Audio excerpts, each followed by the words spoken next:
Hello மக்களே, எல்லாருக்கும் வணக்கங்க. இன்னைக்கு பிக் பாஸ்லேருந்து வேற லெவல் சம்பவங்கள்லாம் பண்ணாருங்க. பிக் பாஸ் வந்து பயங்கரமாக திங்க் பண்ணியிருப்பாரு. வேற லெவலாக ஒரு நாமினேஷன். இந்த மாதிரி நாமினேஷன் நான் பார்த்ததே கிடையாதுங்க. இத்தனை 9 சீசனில் வந்து இதுதான் முதல் தடவை ஒரு நாமினேஷன். அந்த மாதிரி வந்து பயங்கரமாக பேர் போன நாமினேஷன் சொல்லலாம்.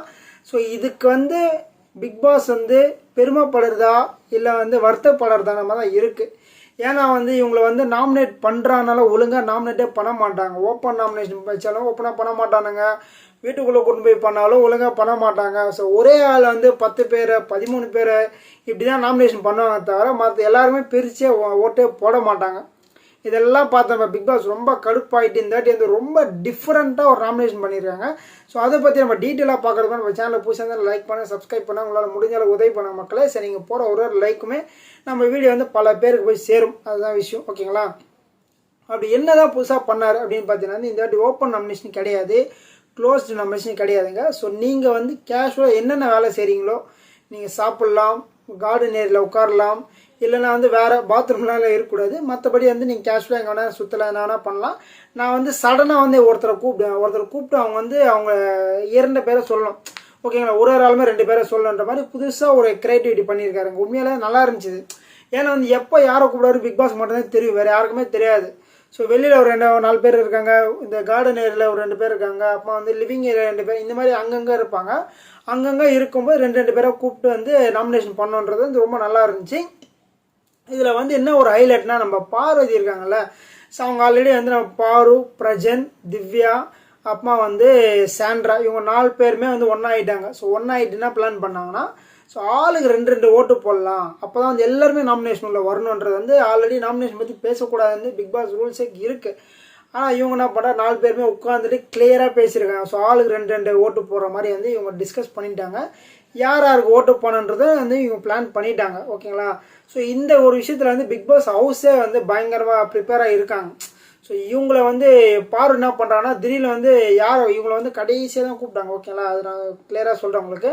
ஸோ யாரை போய் சொல்கிறாங்களோ, இப்போ வந்து அவங்க பாரு வந்து சாப்பிட்னே இருந்தாங்க, ஓகேங்க. சாப்பிட்னே இருக்கும்போது திடீர்னு போயிட்டு வந்து ஒருத்தரை கேட்குறாங்க. ஸோ ஒருத்தரை வந்து நாமினேஷன் பண்ணுங்கள் அரோரா எழுப்பி கேட்கும்போது அரோரா வந்து பார்வதி சொல்லியிருந்தாங்க. ஸோ அது வந்து என்னென்ன ரீசன் சொன்னேன் அப்படியே கேட்குறது, ஆர்வமாக போகிறது, மழை குடுகுடுன்னு வெளில ஓடி போயிட்டு அந்த ரம்யா இருக்காங்களா, ரம்யா வந்து ரம்யா பேர் சொன்னால் அங்கே போய் ஓடி போய் அவங்ககிட்ட வந்து நீ யாரை சொன்ன, என்ன ரீசன் சொன்னேங்கிட்ட சொல்லுன்றது. ஸோ ரம்யா வந்து என்ன சொன்னாங்கன்னா, நான் வந்து வேறு யாரையோ பிளான் பண்ணிட்டு இருந்தேன், நீ வந்து இவ்வளோ ஸ்பீடாக ஓடி இருந்தாலும் டக்குன்னு எனக்கு வந்து ஒன்று தான் பார்த்துணுன்னு நாமினேஷன் பண்ணி சொல்லிட்டாங்க. அது வந்து கம்முன்னு வந்து பாரு ஒரு இடத்துல இருந்தாலே போதும். நாமினேஷன் வந்து நீங்கள் பண்ண பிளான்லாம் ஓகே, நீங்கள் சொன்ன விஷயம் எல்லாமே ஓகே தான். பட் வந்து இவங்க ஓடி போய் எல்லாருமே பார்க்கறதில்ல. ரம்யா வந்து ரொம்ப கடுப்பாயிட்டு நான் வந்து உன்னை தான் பண்ணிட்டேன்னு சொல்லிட்டா. உண்மையாக அவங்கள தான் பண்ணியிருக்காங்க. ஸோ அவங்க வந்து சும்மா வந்து வேற யாரும் நினச்சிட்டு இந்த மாதிரி பண்ணதெல்லாம் கடுப்பாயிட்டு இருக்காங்க போல, அவங்கள பண்ணிட்டாங்க. 2வது நம்ம பிரஜனை பண்ணியிருக்காங்க. ஸோ பிரஜன் வந்து இந்த வளர்ப்பு பற்றிலாம் பேசுறது, இந்த மாதிரி நிறைய விஷயங்கள் பண்ணியிருந்தாரு, எனக்கு சுத்தமாக பிடிக்கல. அதனால் பிரஜனை வந்து போட்டாங்க, போடுன்னு போட்டாங்க, ஓப்பனாக சொல்லணும்னா. ஸோ இந்த வாட்டி வந்து சாண்ட்ரா பிரஜனை வந்து நிறைய பேர் போட்டிருக்காங்க. ஸோ இவங்களோட பிளான் என்னென்னா, ஆளுக்கு 2 ஓட்டு போட்டு எல்லாருமே கொண்டு வரலான்ற மாதிரி தான் பிளான் பண்ணியிருந்தோம். பட் வந்து ஸோ நம்ம பிரஜன் மற்றும் சாண்ட்ரா போட்டது சுத்தமாக சரியில்லை. எனக்கே வந்து உண்மையிலே சுத்தமாக சரியில்லைன்னு சொல்ல முடியும். இவங்க 2 பேர் வீட்டுக்குள்ளே வரும்போது நாங்கள் ஒரு இண்டிவிஜுவல் பிளேயரு, நான் வந்து இந்த பக்கம் இருப்பேன், அவங்க வந்து அந்த வீட்டில் இருக்க மாதிரி வந்து ரொம்ப பயங்கரமாக பில்டப் பண்ணி பார்த்தாங்க. பட் வந்து இவங்க எப்பவுமே வந்து ஒன்றா தான் உட்காந்துருக்காங்க, ஒன்றா தான் பேசுகிறாங்க, ஒன்றா தான் சுற்றுறாங்க, ஒன்றா தான் சாப்பிட்றாங்க, இப்படி தான் பண்ணுறாங்க. ஸோ விக்ரம் அதான் சொன்னார், விக்ரம் ஒரு ரீசனாக தான் சொன்னார். இவங்க வந்து ஃபேமிலியாக வந்து 2 பேருமே வந்து நான் வந்து கிட்டத்தட்ட ஒரு 20 நிமிஷம் வந்து தனியாக இருந்து அழுதேன். என்னோடய எமோஷன்ஸ் வந்து அந்த ஹோட்டல் டாஸ்கில் மேனேஜராக வந்து ரிசைன் பண்ணிட்டார்ல, ரிசைன் பண்ணது நான் தனியாக வந்து ஒரு 20 மினிட்ஸ் கிட்ட அழுதுருந்தேன். பட் வந்து அந்த ஃபீலிங்ஸ் எல்லாம் ரொம்ப கஷ்டமாக இருந்துச்சு எனக்கு. பட் இவங்க 2 பேரும் அது எதுவுமே கிடையாது. 2 பேரும் ரொம்ப ஜாலியாக என்ஜாய் பண்ணுறாங்க. ஸோ வெளியில் எப்படி இருந்தாங்களோ அதே மாதிரி தான் வீட்டுக்குள்ளேயே ரொம்ப சூப்பராக என்ஜாய் பண்ணிகிட்டு இருக்காங்க. அதனால் வந்து எனக்கு நான் 2 பேருமே ஓட்டு போடுற மாதிரி சொன்னார். வேலிடான ஒரு விஷயம் தான். ஸோ கேம்னு வந்துட்டிங்கப்பா, நீங்கள் 2 பேரும் ஹஸ்பண்ட் அண்ட் ஒய்ஃப் தான். பட் வந்து புதுசாக பாவம் நீங்கள் ஹஸ்பண்ட் அண்ட் ஒய்ஃபான்ற டவுட் வரணும். அந்தளவுக்கு வந்து நீங்கள் கேம் விளையாட. பட் அவங்க அப்படி கிடையவே கிடையாது, ரொம்ப க்ளோஸாக இருந்தாங்க. அவங்க ஒன்று போட்டாங்க. கனியும் வந்து இவங்க சாண்ட்ரா மற்றும் வந்து பிரஜனை தான் போட்டாங்க. அவங்க 2 பேருமே வந்து ரொம்ப ஃபேமிலியாக இருக்காங்க, ரொம்ப க்ளோஸாக இருக்காங்க. அந்த மாதிரி வந்து எனக்கு வந்து அவங்க எதுக்கு இந்த வீட்டுக்குள்ளே வராங்க, அது வெளியிலே இருக்கல, அந்த மாதிரி வந்து ரொம்ப பயங்கரமாக வந்து சொல்லிட்டாங்க. உண்மை அதுதான். இப்போ வந்து கேம் விளையாட தான் வந்தீங்க. வேறு பிரச்சனை சொல்கிறாரு, நான் வந்து சாண்ட்ரா யார் கூட தான் கேம் விளையாட்டேன், அதெல்லாம் பெருசாக நான் எடுத்துக்க மாட்டேன். பட் சாண்ட்ராக்கும் ஒரு பிரச்சனை தான், நான் அங்கே அந்த இடத்துல இருப்பேன், நான் வந்து அவங்கள ப்ரொடெக்ட் பண்ணுவேன்றாரு. இப்போ என்ன இங்கே அடிச்சு பிடிச்சி இதாக பண்ண போகிறாங்க. கேம் அப்படியே விளையாட உங்கள் கேம் நீங்கள் விளையாடுங்க பிரஜன். நான் ஓப்பனாக சொல்கிறேன், உங்கள் கேம் நீங்கள் விளையாடுங்க, சண்டை விளையாட்டோம். நான் ப்ரொடெக்ட் பண்ணுறேன்லாம் சொல்லக்கூடாது. ஃபஸ்ட்டு வந்து பிக் பாஸ் போட்டதே வந்து உங்கள் 2 பேரும் வந்து வேறு மாதிரி விளையாடுங்க ஒரு கான்செப்டில் தான். பட் நீங்கள் வந்து வேறு மாதிரி விளையாடுறீங்க. அதுதான் வந்து இருக்கிறதுலே வந்து ரொம்ப ஒரு டஃப்பான விஷயம். ஸோ அதுக்கப்புறம் நம்ம கானா வினோத் அவர்கள் வந்து நிறைய பிளான் பண்ணியிருந்தார். ஓகேங்களா, நாமினேஷன் அவர் கூப்பிட்டோன்னே நிறைய பிளான் பண்ணி மறுபடியும் நம்ம பார்வை இருக்காங்களா அதே சாப்பிட்டு தட்டல் குடு ஓடிட்டு அண்ணா அப்படின்னாங்களா. பயங்கர டென்ஷன் கானா வினோத்துமா. நான் எவ்வளோ பிளான் பண்ணி எவ்வளோ விஷயங்களை வந்து ப்ரிப்பேர் பண்ணி வச்சுருக்கேன், நீ பாட்டு நடுவில் வந்து எல்லாம் பண்ணிகிட்டு இருக்க அப்படின்னாங்க. ஏன்னா ப்ரிப்பேர் பண்ணியிருக்கேன் என்னென்ன பாயிண்ட் சொல்லணுன்ட்டு. ஸோ பிக் பாஸ் வந்து ஒரு காரணமும் கேட்பார். ஸோ கிளியராக நீ சொல்லணுன்றது அவரோட இது. சும்மா நீங்கள் பாட்டு ஏதோ நாமினேஷன் பண்ணுறதெல்லாம் அக்செப்ட் பண்ண மாட்டேன்ற மாதிரி அவரோட கான்செப்ட். கானா வினோத் சொல்லாமல் திடீர்னு இவங்க வந்து அவர் வந்து டென்ஷன் ஆகிட்டு விட்டுட்டார். ஸோ வியானா அவர் சொல்லியிருந்தார். ஸோ வியானா வந்து சின்ன விஷயத்தை பெருசாக ஊதி இது பண்ணுறாங்கன்ட்டு ஒரு நபரை சொல்லியிருந்தாங்க. அதுக்கப்புறம் வந்து இன்னொரு நபரை ஒருத்தர் சொல்லியிருந்தார். அது யாருன்ற நம்மளுக்கு வந்து மறந்துட்டோம். இந்த மாதிரி 2 பேராக சொல்லணும்.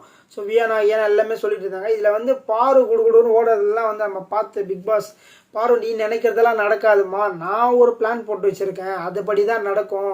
நீ என்ன நினச்சிட்டு இருக்க, எல்லாருமே உள்ளே கொண்டு வரலாம்னு நினைக்க கரெக்டு தான். பட் நீ வந்து சில நபர்களை வந்து உள்ளே வரணும்னு நீ நினச்சிட்டு இருக்க, அதெல்லாம் நடக்காதுன்ற மாதிரி வந்து பயங்கரமாக பங்கம் பண்ணிட்டாரு. ஸோ பாரு வந்து பயங்கர பங்கம் ஆகிட்டாங்க உண்மையாலே. அதுக்கப்புறம் வந்து இந்த பாரு வந்து புதுசாக இந்த டீம் கூட சேர்ந்துருக்காங்க. ஸோ பிரஜன், திவ்யா மற்றும் வந்து சாண்ட்ரா இவங்க கூட வந்து சேர்ந்துட்டு இந்த நாமினேஷன் மேட்டர் வந்து ரொம்ப டீப்பாக கொண்டு போயிட்டுருக்காங்க. ஸோ அது வந்து நம்ம பாரு எப்பவுமே வந்து உஷாராக தான் இருப்பாங்க. யார் கூட சுற்றினாலும் அவங்களோட கேம் அவங்க கரெக்டாக இருப்பாங்க. இந்த 4 பேரில் லாக் ஆகிற ஒரு நபர் யார்கிட்ட, திவ்யா தான் லாக் ஆவாங்க. ஸோ திவ்யா வந்து சாண்ட்ராக்கா அப்போ பிரஜனன்னா சுற்றுறாங்க. என்னோட டவுட் என்னன்னா, நாளைக்கு வந்து திவ்யா அப்போ வந்து பிரஜன் நிற்கும் போது சாண்ட்ரா யாருக்கு ஓட்டு போடுவாங்கன்னா இவங்க தான் போடுவாங்க பெஸ்ட்டுன்னு சொல்லி நம்ம பிரஜனை சொல்லுவாங்க. அப்போ திவ்யாவோட மூஞ்சி எங்கே வச்சுப்பாங்க எனக்கு தெரியல. திவ்யா வந்து குட் பிளேன்னு சொல்ல முடியாது, ஓரளவுக்கு விளையாடுறாங்க. பட் வந்து இண்டிவிஜுவல் கேம் விளையாடணுன்றது தான் கான்செப்ட். இவங்க குரூப் பேஸை வந்து இவங்க 3 பேர் ஒரு குரூப் கிரியேட் பண்ணியிருக்காங்க. அந்த பக்கம் சுபிக்ஷா மற்றும் வியானா ஒரு குரூப் கிரியேட் பண்ணியிருக்காங்க. எஃப்ஜே வந்து யாருன்னா குரூப் கிடைப்பார பார்த்துட்டு இருக்காரு. அப்போ வந்து கனி, சபரி, ரம்யா இவங்கெல்லாம் ஒரு குரூப்பாக இருக்காங்க. இவங்க குரூப்பெல்லாம் உடைக்கவே மாட்டாங்க போல இருக்குது. அதனால தான் வந்து இவ்வளோ கிளியராக பிக் பாஸ் வந்து யோசித்து அங்கங்கே நின்று அங்கங்கே ரீசன் சொல்லுங்கள், அப்போ தான் எல்லாமே மாறுவாங்க அப்படின்ற மாதிரி வந்து பயங்கர க்ரியேட்டிவிட்டியாக யோசிச்சிருக்காரு.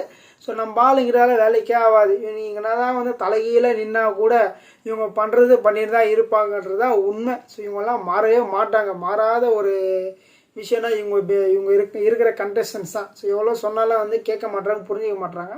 ஸோ இவங்க பண்ணுறது தான் பண்ணிகிட்ருக்காங்கன்றது தான் வந்து உண்மை, வேறு ஆப்ஷனே கிடையாது. ஸோ பிக் பாஸ் நினைக்கிறது நடக்குமா அப்படின்னு தெரியல. ஸோ மொத்தமாக வந்து ஒரு 13 பேர்கிட்ட வந்து நாமினேஷன் வந்திருக்காங்க மக்களே. ஸோ 13 பேர் நாமினேஷன் வந்திருக்காங்க. அதுக்கான வீடியோ அடுத்த வீடியோவில் போடுறேன். நம்ம அடுத்த வீடியோ சந்திக்கலாம். நன்றி, வணக்கம்.